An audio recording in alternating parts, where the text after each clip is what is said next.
2월 2일 월요일. 눈에 보이지 않는 집. 민수는 회사에서 부장까지 승진했지만 여전히 오래된 차를 타고 다녔습니다. 주변에서는 이제 바꿀 때가 되지 않았느냐고 말했지만 그는 굳이 서두르지 않았습니다. 차에 큰 불편이 없었고 무엇보다 다른 곳에 마음을 두고 있었기 때문입니다.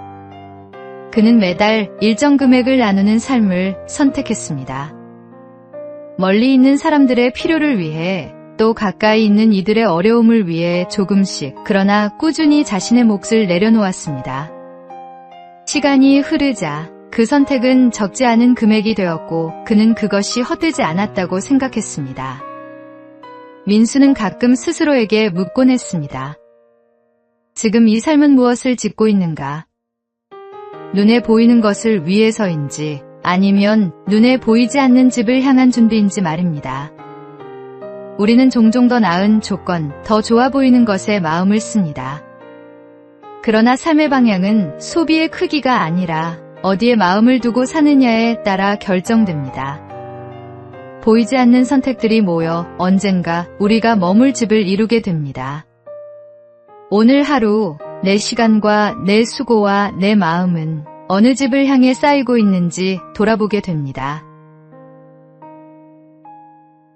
오늘의 말씀. 내 손이 이를 얻는 대로 힘을 다하여 할지어다.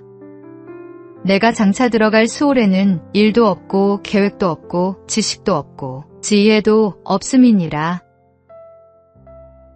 오늘의 만나. 세상의 것에 마음을 두지 말고 하늘에 속한 것을 바라보며 살아가는 하루가 되기를 소망합니다.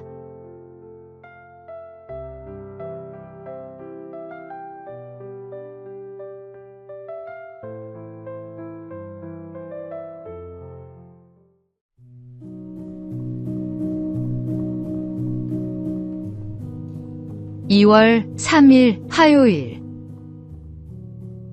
변신과 합체. 한 이등병이 장군을 태우고 떨리는 손으로 운전을 시작했습니다. 출발하겠습니다. 차가 출발하자 이등병은 변속이라는 말이 갑자기 떠오르지 않았습니다. 3단으로 변신하겠습니다.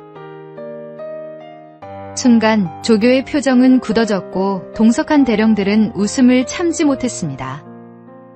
하지만 장군은 표정 하나 변함없이 침묵을 지켰습니다. 긴 시간이 지나 목적지에 도착했습니다. 장군이 운전병을 불러 조용히 물었습니다. 자네, 합체는 언제 하나? 우스운 대화지만 그 안에는 깊은 지혜가 담겨 있습니다. 장군은 부하의 실수를 공개적으로 지적하거나 망신 주지 않았습니다. 오히려 유머로 긴장을 풀어주며 따뜻하게 감싸 안았습니다. 사람은 누구나 실수합니다. 긴장된 순간 중요한 자리에서 더욱 그렇습니다. 한 번의 실수로 사람을 평가하고 정죄하는 것은 쉽습니다. 하지만 진정한 리더십은 부족함을 감싸주고 다시 일어설 기회를 주는 데 있습니다. 주님께서 우리의 연약함을 아시고 끝없이 용서하시듯 우리도 서로를 넉넉한 마음으로 품을 수 있어야 합니다. 오늘의 말씀. 미움은 다툼을 일으켜도 사랑은 모든 허물을 가리느니라. 오늘의 만나. 오늘 누군가의 실수를 보게 된다면 정죄하기보다 따뜻한 이해로 그를 일으켜 세우는 사람이 되길 바랍니다.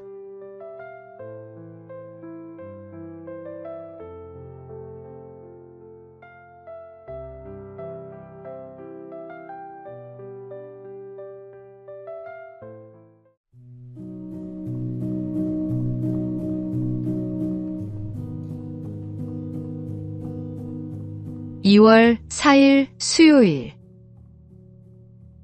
마음의 건강. 최근 한 연구 결과가 흥미롭습니다.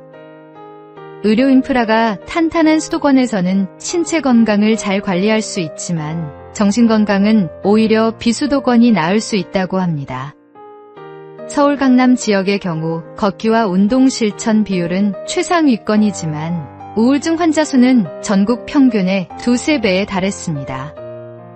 가혹한 경쟁과 극단적 비교 문화가 원인으로 지목되었습니다.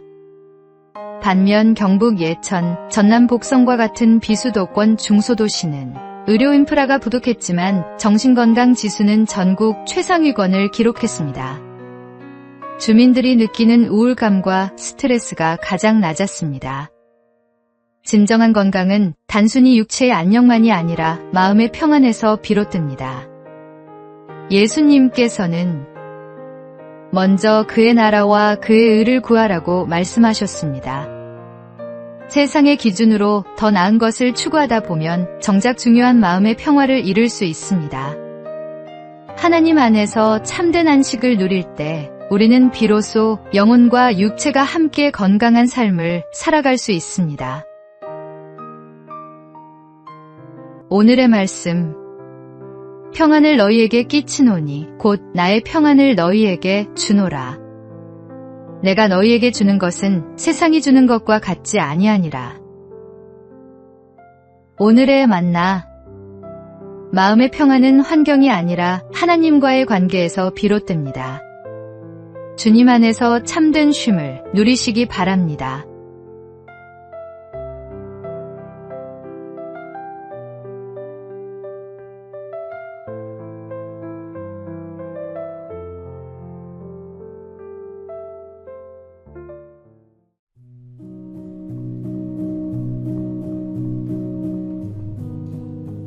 (2월 5일) 목요일.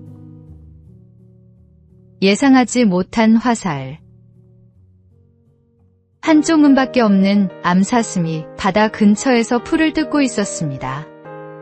사슴은 늘 공격받을 위험을 줄이기 위해 육지 쪽을 향해 시선을 고정하고 있었습니다. 사냥꾼들이 다가올 수 있는 방향이었기 때문입니다. 그러나 위협은 예상하지 못한 곳에서 찾아왔습니다. 바다를 지나던 뱃사람들이 사슴을 발견하고 바다 위에서 그를 향해 화살을 쏘았던 것입니다. 화살에 맞은 사슴은 괴로운 숨을 몰아쉬며 탄식했습니다. 나는 얼마나 운이 나쁜가. 내 몸을 지켜줄 것이라 여겼던 바다에서 적을 만나다니. 문제는 대개 우리가 경계하지 않는 방향에서 찾아옵니다. 방심한 자리에 화살이 날아옵니다. 우리는 종종 사람을 경계합니다. 말 한마디, 시선 하나에도 상처받을까 조심합니다. 그러나 정작 가장 쉽게 무너지는 곳, 바로 자신의 마음에 대해서는 방심합니다. 우리 삶의 진짜 문제는 다른 사람이 아닐 때가 많습니다. 상처를 키우는 마음, 두려움을 키우는 생각, 미리 걱정하며 스스로를 지치게 하는 마음이 문제입니다. 누군가 나를 공격할까 염려하며 불안해하기보다 먼저 내 마음을 살피고 다스릴 때 평안이 찾아옵니다. 오늘의 말씀. 모든 지킬 만한 것 중에 더욱 내 마음을 지키라. 생명의 근원이 이에서 남이니라. 오늘의 만나. 오늘 사람보다 자신의 마음을 먼저 지키는 하루가 되시기 바랍니다. 주님과 함께라면 두려울 것이 없습니다.